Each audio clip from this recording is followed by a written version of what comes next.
Y vamos a ir a la palabra de Dios.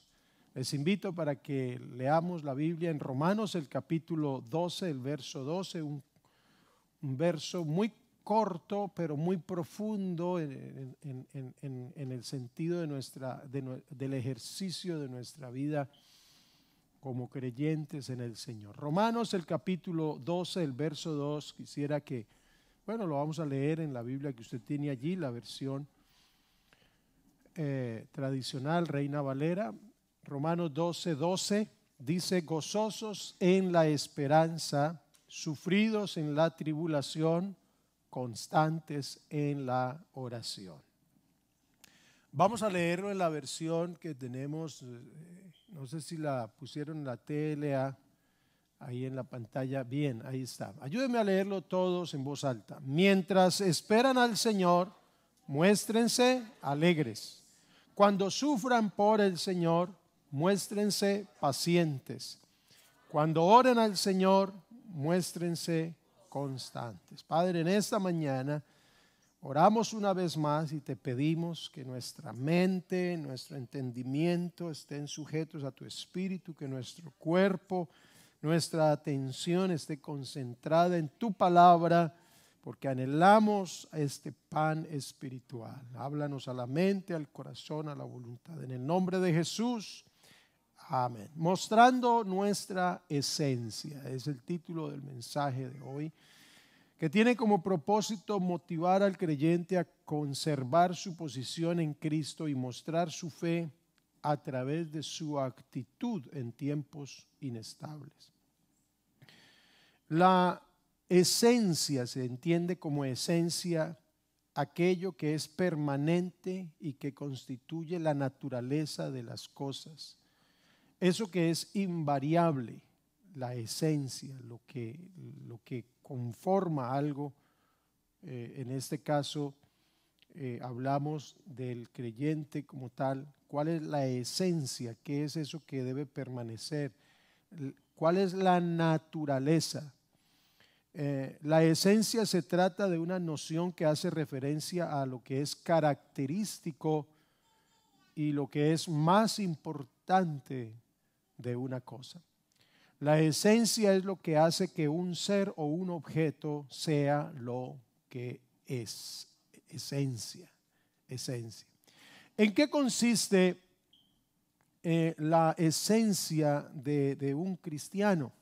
¿En qué consiste la naturaleza de un creyente en el Señor Jesucristo? ¿Qué es lo que lo hace diferente a los demás? ¿Qué es lo que lo hace resistente a las circunstancias? Dijéramos, usando un modismo, ¿de qué estamos hechos los cristianos? Creo que la respuesta a estas preguntas es la nueva naturaleza que recibe cuando la palabra de Dios es implantada en su mente.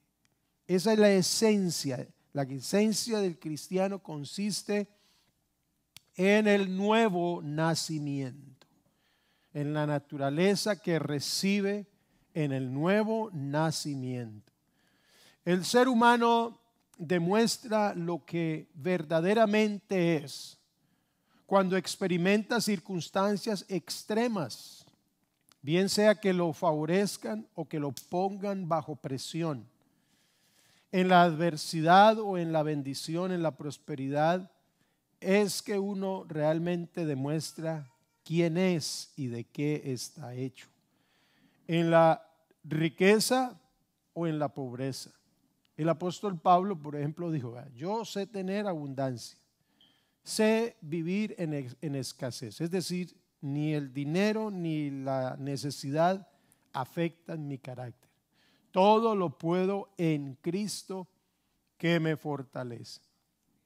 Entonces, ahora, hermanos, ahora en estos tiempos es cuando los que hemos profesado ser seguidores de Cristo, los que hicimos esa promesa delante del Señor el día de nuestro bautismo, los que hemos decidido confiar nuestras vidas al Señor, ahora es que debemos demostrar cuál es nuestra esencia. ¿Cuál es nuestra esencia? ¿Cuál es nuestra naturaleza? ¿De qué estamos hechos espiritualmente hablando? Debemos demostrar ahora a quién hemos creído.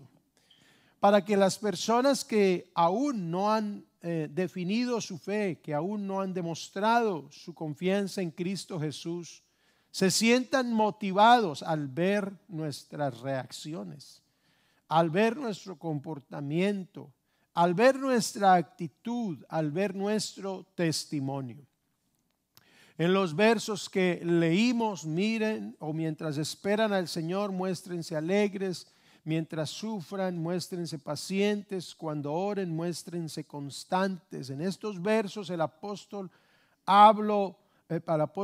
Pablo, a manera de concisión, es decir, a manera concisa, muy lacónica, muy resumida, nos está hablando de lo que se trata realmente, la demostración de nuestra esencia.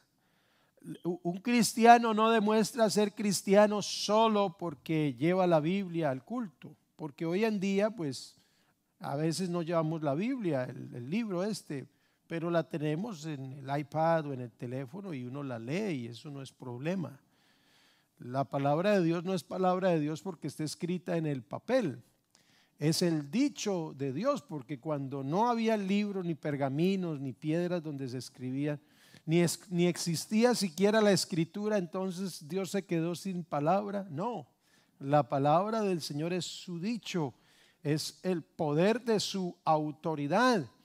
Pero un cristiano no demuestra su esencia solo llevando una Biblia. Yo sí recuerdo que en muchos años atrás, cuando yo era niño, pues al creyente se le motivaba: hermano, lleve su Biblia en la mano y que la vean para que sepan que usted es un cristiano.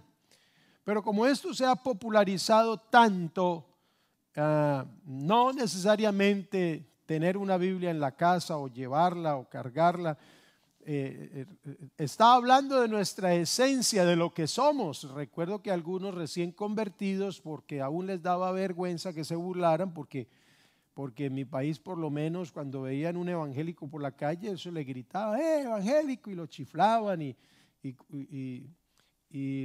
entonces algunos recién convertidos, que todavía les daba vergüenza, metían su Biblia en una bolsita y cuando llegaban al templo la sacaban, y entonces hasta que ya podían desarrollar como esa libertad en su mente. Pero ¿cuál es la esencia verdadera? ¿Cómo demostramos nuestra naturaleza? Bueno, Pablo aquí nos dice qué es un verdadero cristiano, qué hace, cuál es la práctica. Dice: en la esperanza el cristiano verdadero se regocija; en la tribulación el creyente en Cristo Jesús soporta; y siempre persevera en la oración. Entonces, el cristiano que no ora, pues da mucho lugar a la duda, porque es parte de su esencia. El cristiano que en la prueba, en la dificultad se desanima y se aparta del Señor, pues deja mucho lugar a duda de qué realmente era, porque parte de la esencia de un cristiano, de alguien que ha nacido de nuevo, que cree en Cristo Jesús, que lo sigue, soporta la tribulación, soporta la tentación y se goza mientras espera el cumplimiento de las promesas de Cristo Jesús. Entonces Pablo menciona aquí, usted podrá notar que los capítulos 12 en adelante, el apóstol Pablo nos enseña cómo poner en práctica lo que habló en los capítulos anteriores, es decir, la doctrina completa del evangelio. Entonces, los primeros capítulos son mucha teoría, mucho argumento, mucha explicación de las doctrinas fundamentales en el evangelio. Pero a partir del capítulo 12, la palabra así que, y comienza una serie de consejos para que nosotros pongamos en práctica toda esa teoría, toda esa doctrina. Es decir, que la doctrina no solamente se conoce, se profundiza y se defiende. Hay gente que defiende la teoría de la doctrina y no les gustan ciertas expresiones, ciertas enseñanzas, pero la doctrina no solo se entiende y se argumenta, la doctrina se pone en práctica. Las profundidades de la Biblia se ponen en práctica a través de nuestras acciones todos los días. Entonces, Pablo aquí menciona 3 ejercicios. Cada uno de estos ejercicios está relacionado entre sí. Por ejemplo, si nuestra esperanza de la gloria es tan segura que es una esperanza que causa gozo, si nosotros estamos totalmente seguros de las promesas que el Señor nos ha hecho con respecto al futuro, si esa esperanza nos produce gozo, entonces con naturalidad poseeremos una actitud de constancia mientras sufrimos tribulaciones. Así que cuando venga la tribulación, la adversidad, la prueba, el obstáculo, como tenemos una esperanza que trasciende aún más allá de la muerte, nos gozamos por la esperanza y soportamos la tribulación. Nos aguantamos ahí, como dicen las hermanas de Barranquilla, aguanta ahí, aguanta. Soporta uno. No es que en la tribulación entonces el cristiano se achicopala y se desanima y está inseguro de lo que viene, todo asustado. Imagínese usted una persona que profesa su fe en Cristo Jesús. Ay, ahora esto que va a pasar, y ahora no, y este futuro, y ahora yo estoy preocupado porque mire, y ahora no. El creyente que tiene una esperanza en Cristo y que sabe de las promesas de la gloria eterna, pues claro, analiza la realidad, se preocupa porque es humano, pero hay un gozo profundo porque en su conocimiento, en su convicción, en su corazón, permanecen las promesas del Señor que Él dijo que nos guiaría aún más allá de la muerte. Entonces, sobre la preocupación surge el gozo. Bueno, me gozo porque el Señor viene pronto. Todo eso está tan difícil, quiere decir que Cristo se acerca, viene pronto, está cerca, y ahora se van a cumplir todas estas cosas que están en la Biblia. Hay un gozo. Sobre todo eso prevalece el gozo. Y cuando viene la dificultad, soporta, resiste, se para firme en Cristo Jesús, golpea las dificultades, pero ahí está aferrado de la palabra del Señor, y la esperanza que tiene, esperanza de recibir lo que aún no ha recibido, le produce esa alegría, ese gozo. Entonces, hagamos un breve análisis de estos 3 ejercicios. Habla de gozarse en la esperanza. Y la esperanza es aquel sentimiento general de que se cumpla un deseo. Eso es esperanza. Ese sentimiento que uno tiene, que se cumplirá un deseo. Y un deseo, a su vez, es el interés o la apetencia que una persona tiene de conseguir la posesión o la realización de algo. El deseo es el interés de obtener algo, de comer algo, de realizar. Deseo estudiar, deseo ahora que salga el culto, deseo ir a comer esto, deseo ir a descansar. Tengo el interés de poseer esto y entonces voy a trabajar y hay un deseo. Ese deseo produce esperanza. Porque si yo tengo un deseo, el hecho de esperar que se me cumpla el deseo produce en mí la esperanza. Usted no le ha dicho a un niño: si te portas bien te llevo a comer ice cream, y 2 cups ice cream, 2 copas de helado y con los sparkling y todo eso, el chocolate y lo que quieras poner, pero necesito que hagas tu tarea, que organices tu cuarto, que tiendas su cama, etcétera, etcétera. o al finalizar del año, si sacas buenas notas, te llevo de vacaciones a tal lugar, o te compro el juego que quieres, o lo que sea, cualquier cosa que usted le prometa. Entonces en ese niño surge una esperanza, porque comienza a desear que llegue el día. Y entonces, ¿qué es lo que produce ese deseo y esa esperanza? Una actitud. Una actitud. Ahora, si usted no le cumple al niño, va a producir en el niño una frustración, una decepción muy grande, muy grande.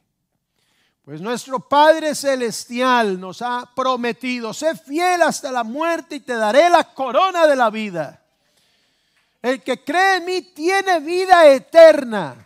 Yo estoy con ustedes todos los días hasta el fin del mundo. En la casa de mi Padre muchas moradas hay. No se entristezcan como los que no tienen esperanza, etcétera, etcétera. Él lo dijo, lo prometió y Él lo va a cumplir. No nos va a decepcionar, no nos vamos a frustrar de que el Señor, de que nuestro Padre nos prometió algo y no nos cumplió. En Él no hay mudanza ni sombra de variación. Él cumple su palabra porque Él puede y quiere hacerlo. Entonces, esa esperanza, por eso el deseo del cristiano, ¿en qué radica el deseo suyo? Como cristiano, como creyente. Los amigos que nos escuchan, que todavía no han profesado la fe cristiana, ¿cuáles son sus deseos? Los deseos hablan mucho de una persona y de sus convicciones. Entonces, el creyente debe tener muy claros cuáles son sus deseos y diferenciarlos, porque hay deseos humanos, materiales, y está bien. Pero hay deseos espirituales, conceptos y valores espirituales que no son tan tangenciales, son tal vez abstractos porque no podemos entenderlos, pero son una realidad y deben sobreponerse a los deseos materiales. Mire que Job dijo: Jehová dio, Jehová quitó, esto lo que hay aquí en la tierra pasará. Jehová dio, Jehová quitó, sea el nombre de Jehová bendito. Yo sé que mi Redentor vive. Y eso le dio a él una actitud en medio de su terrible vivencia. Entonces, en el contexto espiritual, ¿qué es lo que despierta nuestra esperanza? ¿Qué es lo que despierta nuestra esperanza? Hay creyentes que despiertan su gozo y su deseo es por lo que viene aquí en la tierra, por el evento que, viene ahora Navidad, después viene el día de San Valentín, ahora viene el día de la madre, ahora viene la fiesta no sé qué, y viene pues eso es para los del mundo que no tienen más esperanza. Pero un creyente que solamente fije sus deseos, a ver, me compro ese billetico y a ver si me gano la lotería y salgo de esta. Pues hermano, bueno fuera poder tener la capacidad de suplir todas nuestras necesidades materiales, pero que quién sabe, hermano, con toda esa cantidad de dinero, quién sabe si hasta nos olvidemos de Cristo. No sabemos. No sabemos, uno no sabe quién es solo hasta cuando afronta la situación. Por eso a una persona que se le da poder, que recibe fama, y si es de la noche a la mañana, usted los ve que cambian. Totalmente, o en la dificultad cambian, se vuelven, se transforman. ¿Por qué? Porque todo eso refleja, saca a relucir realmente la esencia. Entonces, ¿qué es lo que despierta nuestra esperanza? La esperanza del cristiano, realmente la esperanza verdadera nuestra es poseer aquello que nos fue prometido. Y la Biblia habla de una promesa muy grande: nuestra herencia en los cielos. La Biblia nos dice que somos hijos de Dios. Y por el hecho de ser hijos de Dios, entonces somos herederos con Cristo. Heredamos todas las bendiciones de Dios. Y eso es lo que despierta en nosotros un gozo, diría yo, un gozo sobrenatural. Un gozo muy diferente al gozo del mundo, a la alegría del mundo. Algunos diferencian gozo y alegría y le ponen ahí sus enredos, pero realmente cuando uno está alegre es porque está gozoso, y que si se goza, que aquí no nos compliquemos. Alegría es alegría, risa es risa y llanto es llanto. Usted tiene vivencias donde son tan amargas y usted no le da nombre. Usted estoy mal, estoy en una tribu. Usted no le pone nombre cuando tiene una buena noticia. ¿Esto será gozo o alegría? Espere a ver. No, usted le da una buena noticia, le pasó algo bueno, usted se ríe y festeja y hace, sea gozo, alegría, dicha. Usted, no importa que lo llamen los demás como quieran, yo estoy contento, pues es esa esencia de la que le estoy hablando. No importa lo que pase, yo me gozo el lunes, me gozo el martes, el miércoles, el jueves, el sábado, el domingo, dice el canto aquel, ¿no? Y al llegar domingo sigo con mi gozo. ¿Y sabes por qué? Porque tengo a Cristo que me da la dicha de gozarme en Él. Nuestra herencia se debe al hecho de que hemos sido adoptados hijos de Dios. Debido al nuevo nacimiento, ahora somos hijos de Dios. Y como somos hijos de Dios, somos herederos de nuestro Padre. El apóstol Pablo nos dice cuál es el propósito de esta obra de regeneración en nosotros. Primera de Pedro dice, capítulo 1, versos 3 y 4: bendito sea el Dios y Padre de nuestro Señor Jesucristo, que por su gran misericordia y mediante la resurrección de Jesucristo nos ha hecho nacer de nuevo.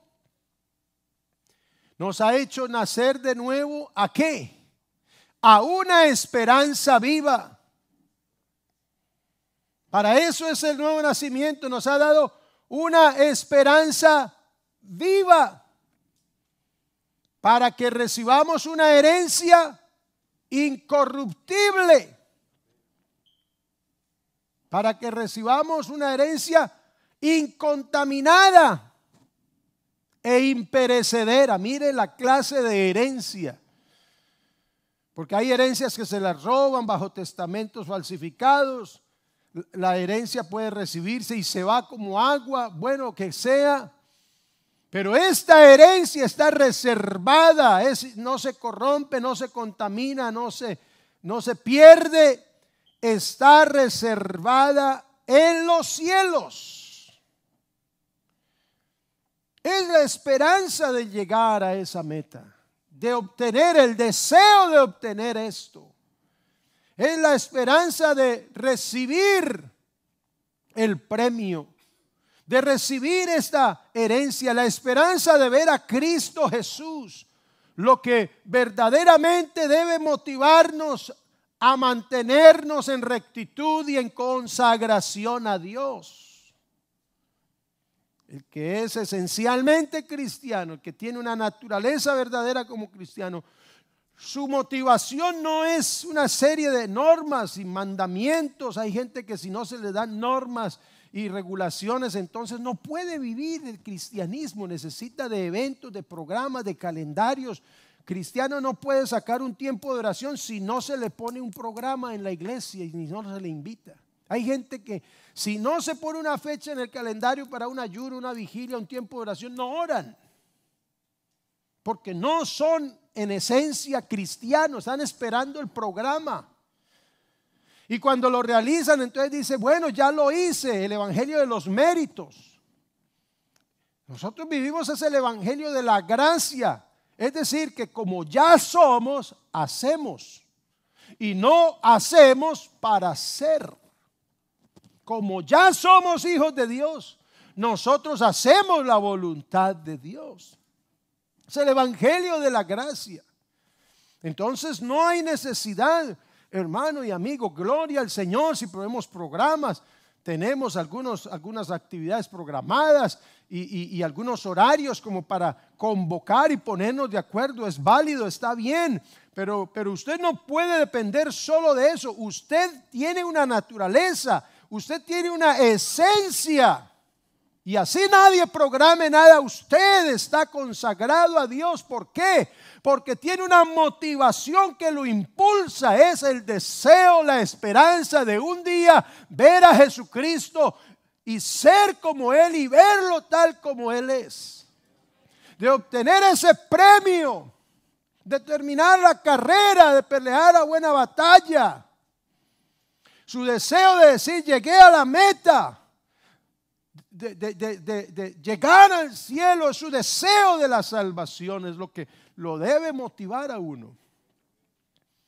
La palabra del Señor dice en 1 Juan capítulo 3 versos 2 y 3: amados, ahora somos hijos de Dios y aún no se ha manifestado lo que hemos de ser, pero sabemos que cuando Él se manifieste seremos semejantes a Él, porque lo veremos tal como Él es. Y todo aquel, mire, todo aquel que tiene esta esperanza en Él,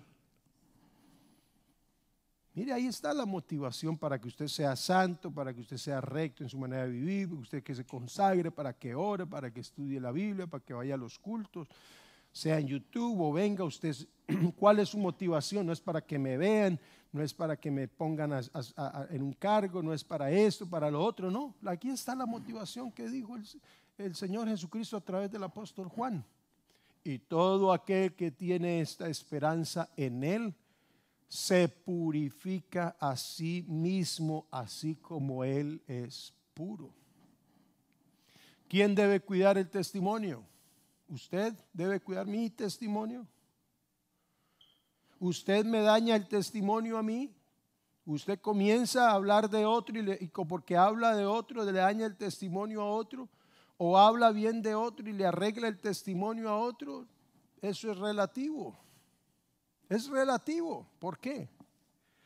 Porque el que tiene esta esperanza en Él se purifica a sí mismo. Nadie daña mi testimonio. Porque si alguien habla mal de usted, pero si usted tiene una esencia, sus acciones van a desmentir las palabras. Así que nadie tiene potestad sobre su testimonio. Uno realmente demuestra quién es a través de sus acciones. Eso es todo. Eso es todo. Y la motivación de un verdadero cristiano no está para que lo vean. Por eso hay gente que cuando, ahí viene el pastor, ahí viene el hermano, ahí viene, como cuando uno estaba de muchacho, ponga cuidado y cuando venga mi papá nos avisa y eso aquí está en desorden, viene mi papá y todo el mundo ya por la apariencia. Pero ahí arriba, es más, aquí en medio nuestro, y lo pongo más diciente todavía, en nuestra vida hay uno que lo ve y lo conoce todo. ¿De qué sirve aparentar? Lo mejor es que usted piense en esto. Bueno, y si me llega el día de la muerte, o si Cristo viene por la iglesia, ¿cómo estoy yo? ¿Qué estoy haciendo? ¿Cómo estoy viviendo? ¿Cuál es mi fe? Yo quiero ser salvo, yo quiero conocer al Señor, quiero irme con Él. Esa esperanza lo motiva a uno a cuidarse, a mantener su fe. Se purifica a sí mismo. Ese es el primer ejercicio. Entonces, ¿qué hay que hacer con la esperanza? Gozarse. Gozarse mientras espera al Señor. Deleitarse y anhelar eso que usted tanto quiere obtener. Eso nos plantea a nosotros una pregunta: ¿por qué estoy siguiendo yo a Cristo? Nos plantea una pregunta: ¿por qué estoy siguiendo yo a Cristo? Porque si yo no lo sigo, entonces pierdo el trabajo, se me daña el hogar, me empieza a ir mal. ¿Por qué estamos siguiendo a Cristo? Porque usted sabe que en el camino cristiano no todo es color de rosas. El Señor dijo: en el mundo tendrán aflicción. Entonces viene el otro ejercicio: soportar en la adversidad. Sufridos en la tribulación. Esto de sufridos en la Reina Valera no quiere decir que estoy en una adversidad, sufrido, ay, a mí nadie, ay no hermano, mira, yo estoy en la mala y que no es sufrido, no es quejarse y levantar la lástima de todos para llamar la atención, no. Sufridos es soportar, viene la adversidad, yo soporto, la sufro, la resisto. La fuerza de una máquina se evidencia en el momento en que es exigida y no en circunstancias normales. Si a usted le venden un carro, este carro tiene 500 caballos de fuerza. ¿Cuándo sabe usted si realmente tiene esa potencia? Cuando lo llena ese carro de una carga tremenda y lo pone en una cuesta, una loma y hueco aquí, entonces esa máquina y se viene con esa fuerza. Usted dice, realmente esta máquina es lo que me dijeron que era. Y hay gente que en la emoción, Pedro dijo, Señor, yo voy contigo hasta la muerte. ¿Cómo así? No, si es necesario morir, aquí estamos. Y ahí a veces de pronto nosotros mismos, por eso uno debe ser muy cauteloso en sus declaraciones, sobre todo cuando estás contento, controla tus declaraciones, tus promesas, porque cuando está contento promete esta vida y la otra. Porque está contento. Lo mismo cuando está afligido, cuando está en dificultad, en tristeza, pues también dice cosas, cuidado, cuidado.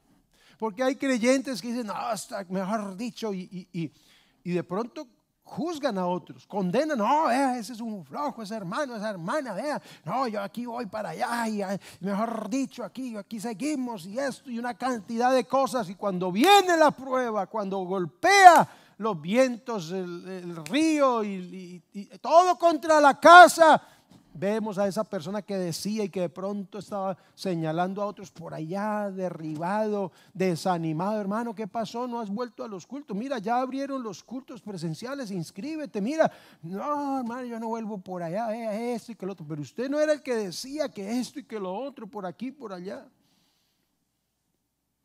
¿En qué momento el cristiano demuestra su naturaleza y su esencia? Pues cuando es extremadamente bendecido o cuando es atacado por las dificultades. Porque hay gente que ha dejado a Cristo Jesús y ha dejado de congregarse, ha dejado de seguir al Señor porque le llegó la prueba.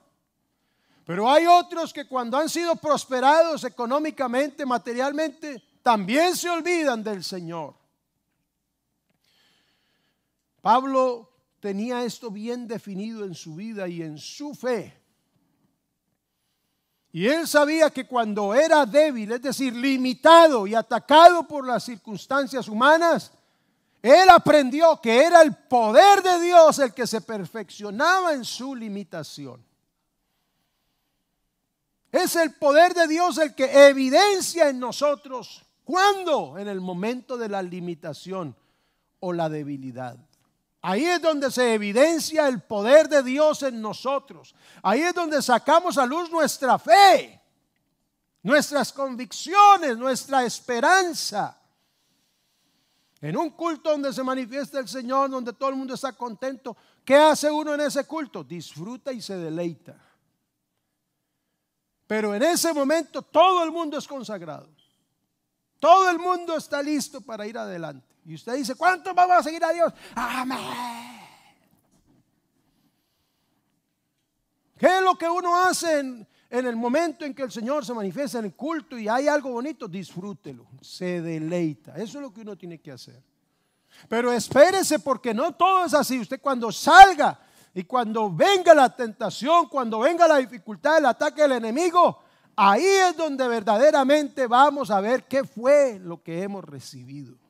Y una cosa es deleitarse en la presencia del Señor y otra cosa es tener como esencia el Espíritu de Dios en nosotros. Tenemos que estar claros en esto. Porque Pablo le había rogado al Señor, Señor, quítame este aguijón, esta situación. Y le pedía al Señor y el Señor le respondía, bástate mi gracia, hasta que le dijo, mi poder se perfecciona en esa limitación que tú tienes. Entonces dije, bueno, ya descubrí cómo es. Me voy a gloriar en mis limitaciones, porque cuando estoy limitado, entonces ahí es donde realmente puedo salir adelante, no por mí mismo, sino por el poder de Dios, por el poder del Espíritu de Dios. Entonces el cristiano sabe que las dificultades tienen un objetivo. Todo cristiano debe saber que las dificultades, las adversidades, las cosas que se vienen contrarias tienen un objetivo principal: probar la fe, formar el carácter. Por eso es que el Señor permite que en ocasiones experimentemos dificultades, adversidades, problemas, tribulaciones. Porque se prueba nuestra fe, se forma nuestro carácter para que tengamos una fe firme, un carácter constante, resistente. Por lo cual el cristiano aprende a practicar la paciencia. Mientras pasa la dificultad, el tiempo, el sabor amargo, mientras pasa el valle de lágrimas, aprende a esperar con paciencia que esa prueba, que esa experiencia produzca el efecto necesario. ¿Cuál es? Probar la fe. Voy a esperar. Pacientemente esperé yo a Jehová, dijo el salmista. Pacientemente esperé. ¿Y en qué condición estaba él? No estaba en un sillón con ventilador y frutas al frente y un televisor grande allá viendo cosas. No tenía una playa ahí. Es bueno esos momentos de esparcimiento. Claro que sí. ¿Quién dijo que no? Claro que es bueno descansar, esparcimiento, deleitarse. Pero cuando él dijo, pacientemente esperé yo en Jehová, y él se inclinó a mí y oyó mi clamor. ¿Dónde estaba él? En el pozo de la desesperación. Se inclinó a mí y me sacó del pozo de la desesperación. Estaba en una angustia, en una dificultad, pero él dijo, pacientemente esperé. Tengo que demostrar mi fe y tengo que esperar que mi carácter a través de esta experiencia sea fortalecido. Porque cuando uno está en una dificultad, es como cuando uno tiene hambre. ¿Qué quiere usted hacer cuando tiene hambre? Comer. ¿Se quiere resolver esa situación? Cuando usted está comiendo algo delicioso, ¿usted qué piensa? ¿Cuál es su deseo? Que no se acabe. ¿Cierto? Como un postre rico, tan rico, y se lo come de a poquitos. Y así, y lo saborea, porque dice, esto está tan rico que no quiero que se acabe. Y los discípulos de Pedro, creo que fue también el que le dijo al Señor, Señor, esto está tan bueno aquí viendo esta manifestación de tu gloria. Hagámonos aquí 3 enramaditas y quedémonos aquí ya de camping para siempre. Porque en la dificultad, como cuando uno estaba niño y le daban la sopa, ¡brum!, de una se la tomaba, porque no le gustaba. Pero cuando venía el postre, eso era lento. Y hay más, y quiero más, y lloraba porque no le daban más. Porque la dificultad uno quiere que se vaya rápido, que apúrele, apúrele, rápido, ya no quiero sufrir más. Es que somos muy egocéntricos. Pero la bendición que dure.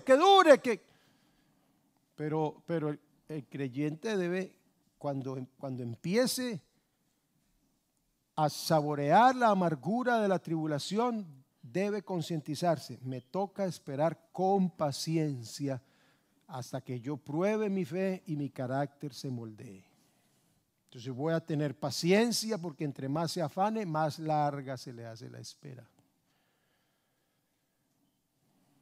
Esperar pacientemente, y él se inclinó a mí, el Señor puso mis pies sobre peña, puso en mi boca cántico nuevo, porque Él lo hará.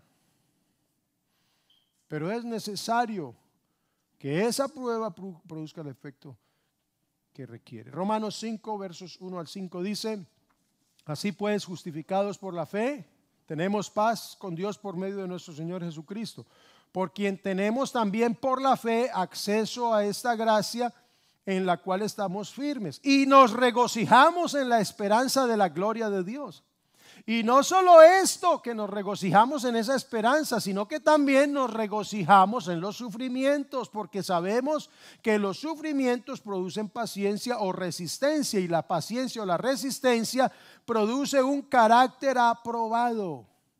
La paciencia produce prueba, dice la Reina Valera. Entonces uno dice, ¿cómo así que paciencia prueba? No, la paciencia produce es aprobar la prueba o la dificultad del examen.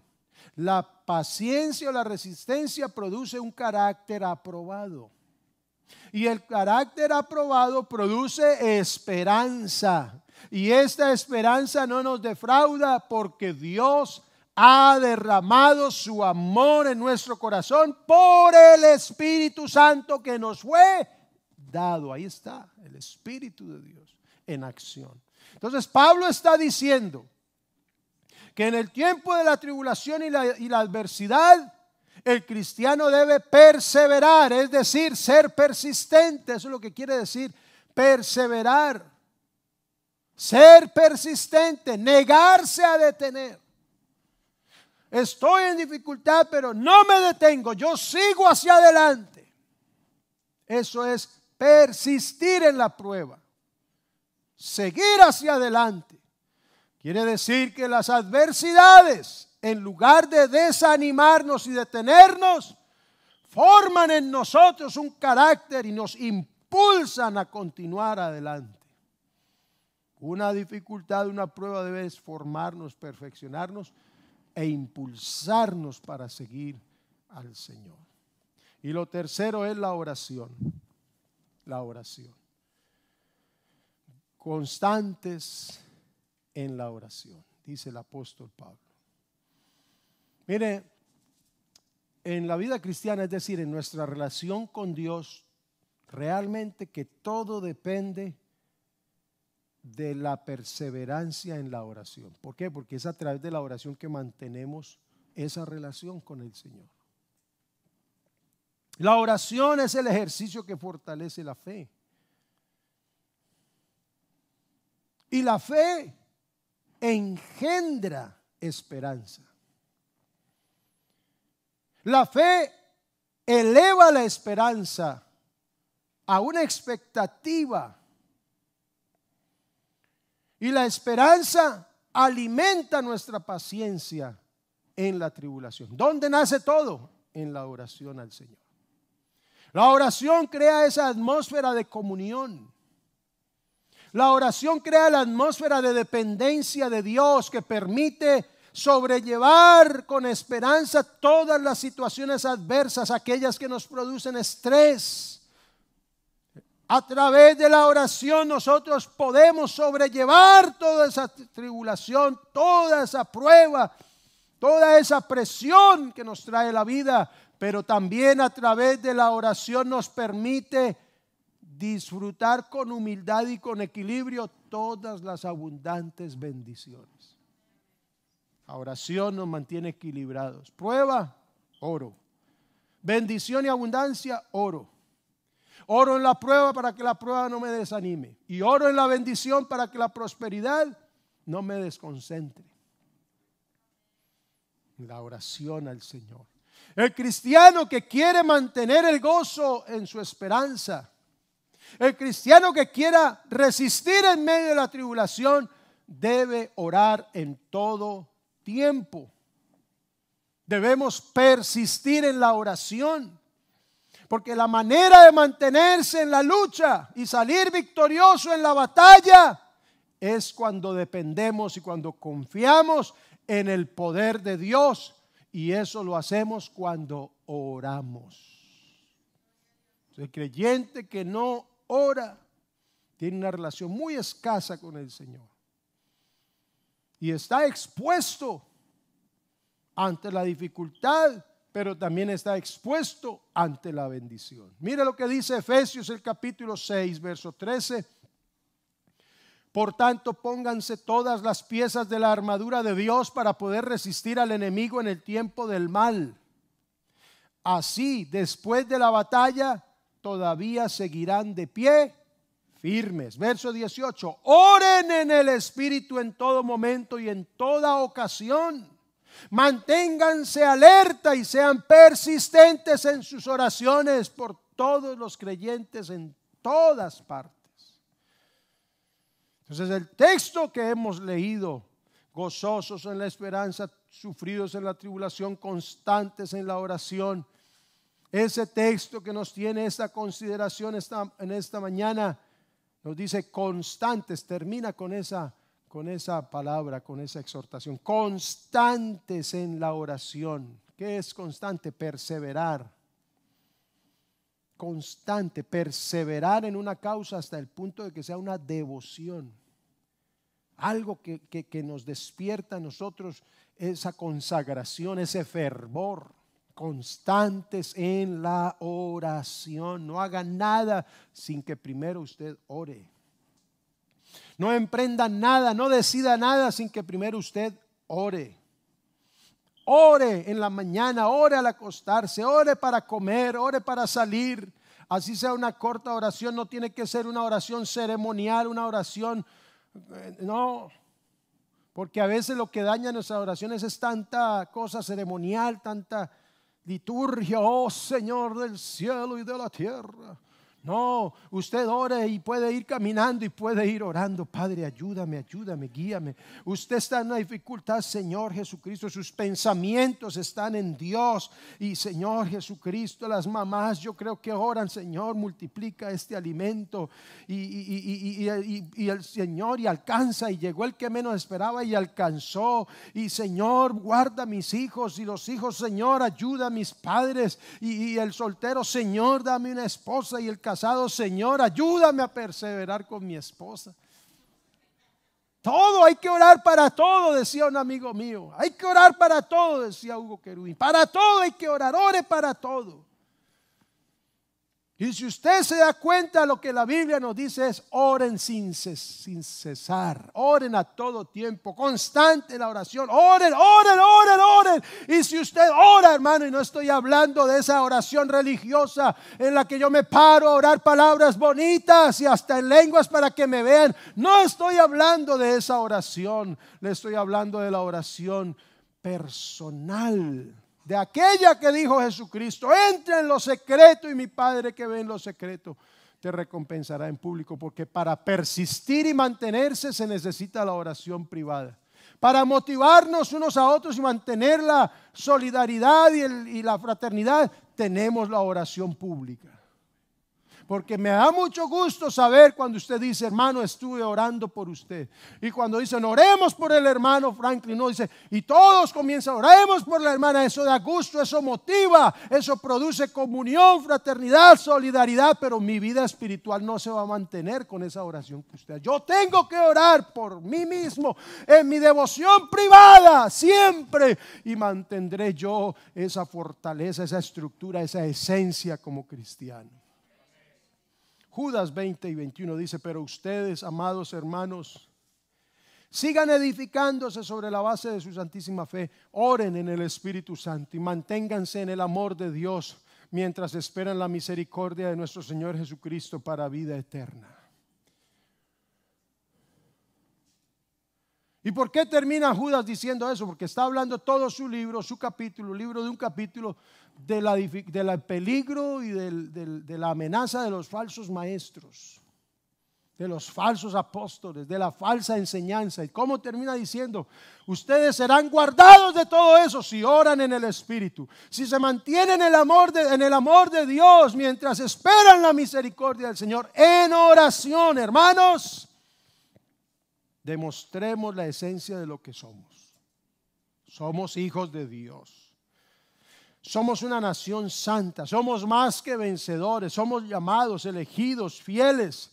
Somos de los que tienen fe para preservación del alma, etcétera. Por eso Judas termina con una doxología diciendo: y a aquel que es poderoso para cuidar de que no caigan y presentarlos intachables delante de su gloria con gran alegría, al único Dios, nuestro Salvador, por medio de Jesucristo, sean dadas la gloria, la majestad, el dominio, el poder, desde antes de todos los siglos y siempre.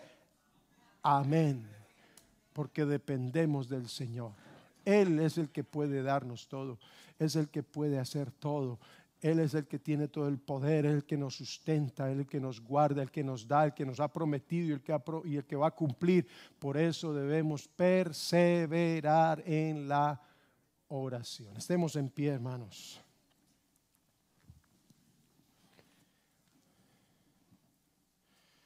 Oremos al Señor Jesucristo. Luego cantamos y les propongo un sencillo programa de oración. Padre, en esta hora te damos gloria, honra, alabanza y adoración. Gracias por tu palabra. Te necesitamos, oh Dios. Gracias por la esperanza que tú nos das a través de tus promesas eternas. Y nos gozamos esperando, Señor, el cumplimiento de todas y cada una de ellas. Oh, bendito Jesús. Pero mientras viene la dificultad, la tribulación, danos esa capacidad de esperar, saber esperar, esperar con paciencia y soportar y mantenernos sin detenernos, siempre hacia adelante. Oh Dios, siembra en nosotros ese espíritu de oración, esa actitud de oración. Aleluya. Oh Dios, yo te pido que pongas en el corazón de cada hermano, aún de cada amigo, en su conciencia un espíritu de oración. Señor Jesús, constantes en la oración. Alabanzas a Jesús, aleluya, aleluya.